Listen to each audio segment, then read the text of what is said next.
Trump declares patience is over with North Korea. President Donald Trump declared that the U.S. had run out of patience with North Korea over its nuclear drive as he welcomed South Korea's new leader Moon Jae-in to talks in the White House.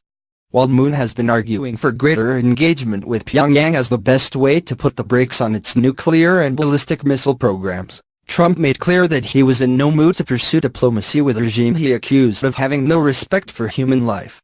And while Moon announced that Trump had accepted an offer to visit Seoul later this year, the leaders failed to map out any kind of joint strategy on how best to deal with the threat posed by the North Korean leadership.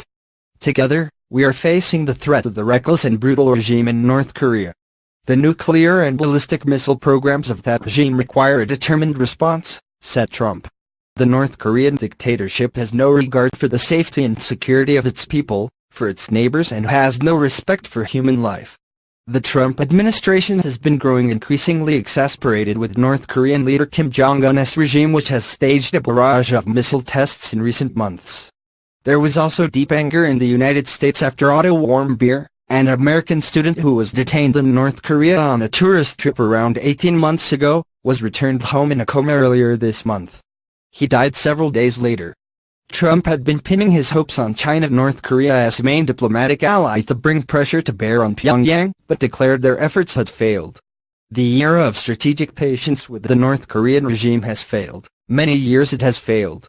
Frankly, that patience is over, Trump said at a press briefing in the Rose Garden. And while he avoided criticizing his guest's approach, Trump made clear he was in no mood to enter dialogue with North Korea, but rather saw sanctions as the best way to proceed.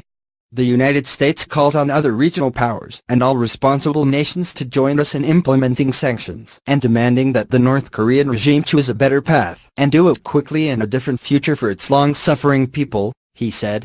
Washington, South Korea's security guarantor, has more than 28,000 troops in the country to defend it from its communist neighbor, which has been intensifying missile tests, including 5 since Moon's inauguration.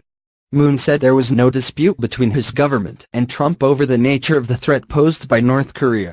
The gravest challenge confronting our two nations is the nuclear and missile threat posed by North Korea, he said. President Trump and I decided to place a top priority on addressing this issue and coordinate closely on relevant policies.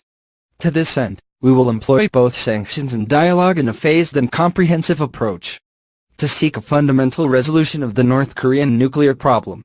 Moon has used his first foreign trip to lobby the Trump administration and congressional leaders to back his policy of engagement with the North. Before his arrival, Moon argued that Seoul and Washington must offer concessions to Pyongyang if it complies with demands for a nuclear freeze as a gateway to dialogue, and to eventual dismantlement of its nuclear program. But the Trump administration's hardening stance was illustrated on Thursday when it placed sanctions on the Chinese bank linked to North Korea, drawing an angry response from Beijing. The two leaders also spoke about bilateral trade, with Trump saying the current $17 billion trade deficit with Seoul was unacceptable, highlighting the number of Korean-made cars on American roads. I am encouraged by President Moon's assurances that he will work to create a level playing field so that American workers and businesses, and especially automakers,